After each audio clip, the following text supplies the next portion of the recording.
What's good, music producers? It's Curtis King of SlapExperts.com, and today I want to discuss with you a very important topic: how to overcome disappointment, especially in what's been a pretty damn underwhelming year.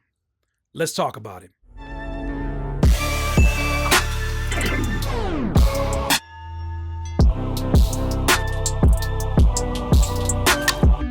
Music producers, I believe that I have a method, a mindset that circulates around how to deal with disappointment, especially in a 2020 that has been crazy as hell. I don't know when you're watching this. You may be watching this in the future, but anything that you need to know about 2020, just know it didn't go according to plan. You probably already know that being in the future, but let's get away from that.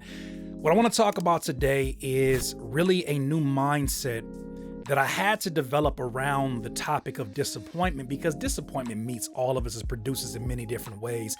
You may be disappointed that you got into the marketplace of selling your beats and maybe you haven't made any beat sales.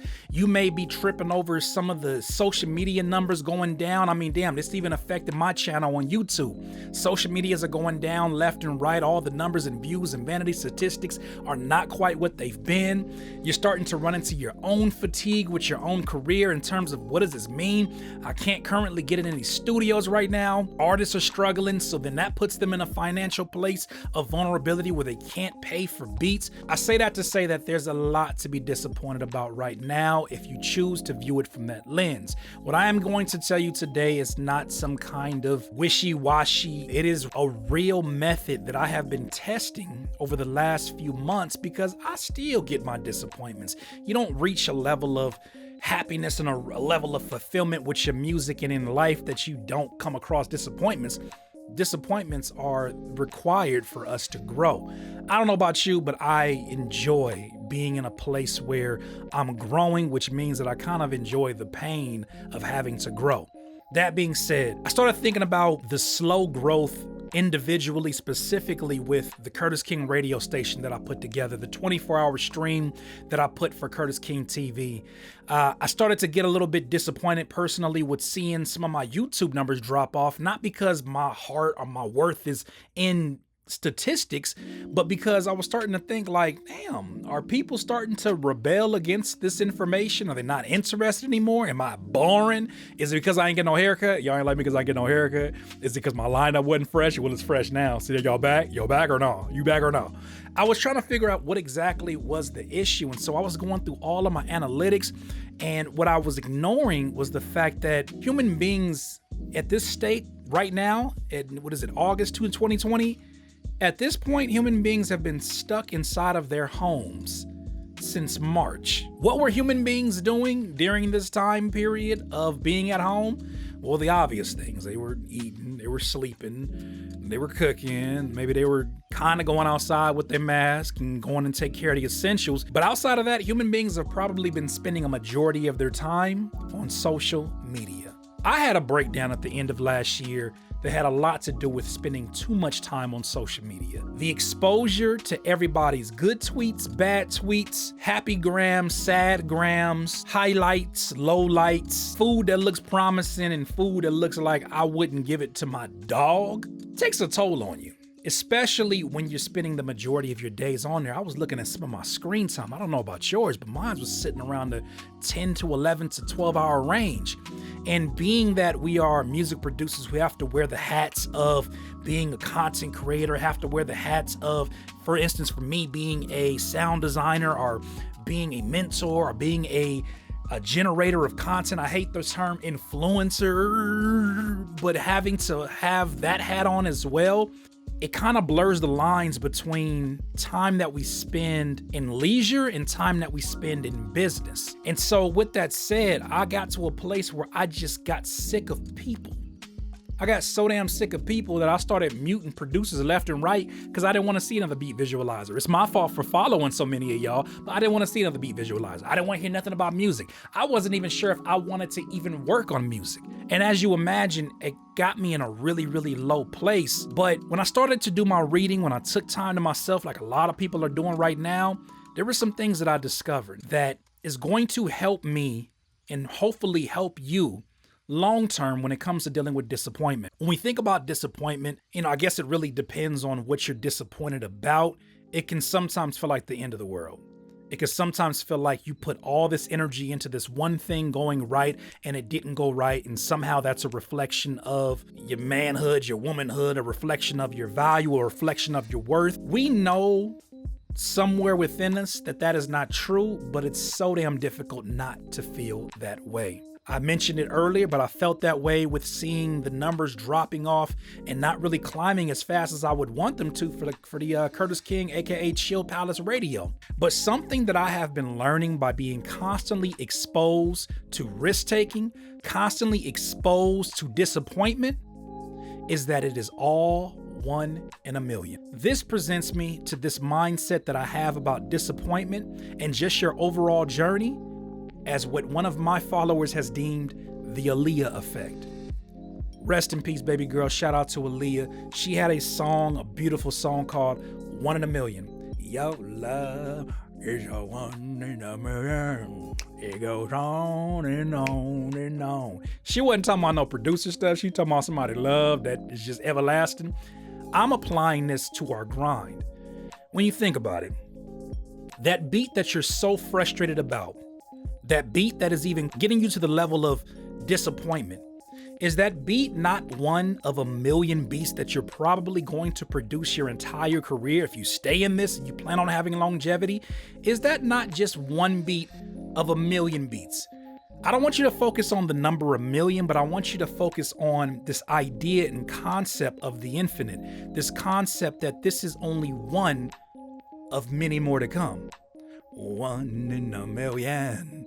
It applies to everything that we do. It applies to when I'm working out and I'm sitting here and I got the dumbbell, right? The dumbbell's going. I'm like, yeah, I can pound through this. This ain't nothing.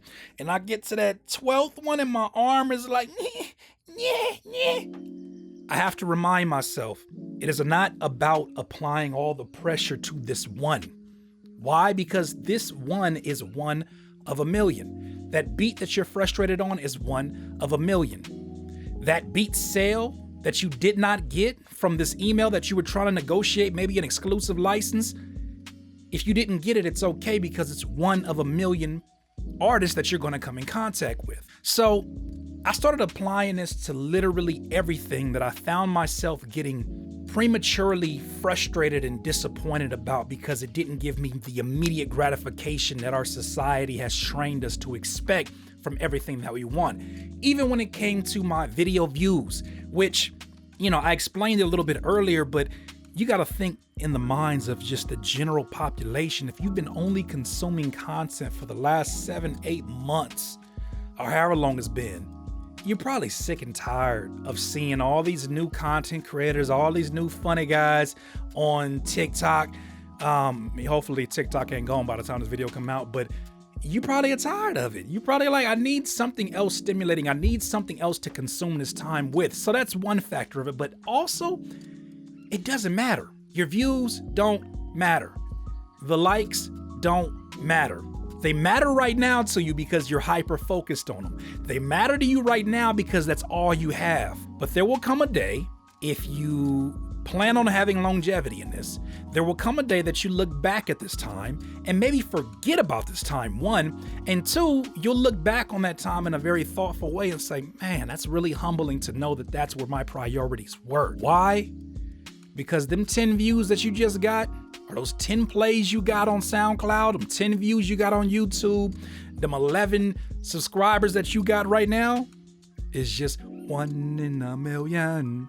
Apply it to everything. If you struggle with drinking water consistently like I do, it's 1 sip of a million. What it does, I think, to the brain is it stops us from hyper focusing on every single moment as being do or die. This is not to say that, 1, we shouldn't live in the moment.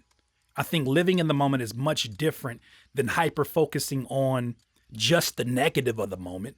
I think that's a different concept entirely. And I don't think it means not valuing this one thing that you're doing, because we've already talked about that. How you do one thing is how you do everything. If you choose to half-ass at your work, at some point you'll be half-assing at your career as a producer. So I'm not saying that at all. But what I am saying is this should be a bit of a relief. This should be some comfort for you as you start to embark on your journey and realize, just like Nipsey Hussle said, it's really a marathon. It's not about, I have to make every hit in this baseball game a home run. Every shot that I shoot doesn't have to be a three. Well, maybe in this new age of NBA, every shot don't gotta be from the half court, right? This is one of a million. Can you imagine if somebody like a LeBron James was still obsessed about all the free throws he missed in his high school years as a basketball player? That has no application, doesn't apply any way to him as a Laker today or him as a Cav or a Miami Heat player. Can you imagine him being so obsessed about that and how that could literally tear away the quality of the life that he has right now by obsessing over that? And that is some of y'all. Some of y'all are so wrapped up in something that has already happened that you allow that disappointment to be your new story. Look, disappointment is not your story. It's part of your story. It's part of everybody's story. But no matter what you're going through, no matter what struggles that you endure, no matter what you're enduring right now, no matter what disappointing thing just happened before you clicked on this video, my friend, it's just one in a million. Life goes on and on and on. That was cheesy, but you get my point. My friends, I just want to say thank you for watching today's video. If you found value in it, please like it, share it, and absolutely leave a comment and share with our peers, our producer community. How do you work through your disappointment? I'm sure you got your own methods that are different from just my quote unquote Aaliyah method, the one in a million. So I would love to hear the ways that you kind of combat your disappointment.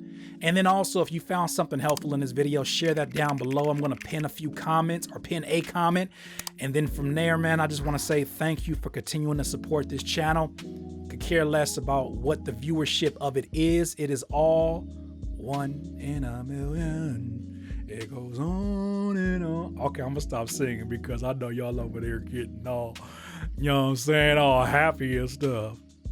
In this life, you will not be full of life until you decide to live life to its fullest. Once again, it's Curtis, king of slapexperts.com. Have a good one. Look up, Nazi. Say cheese.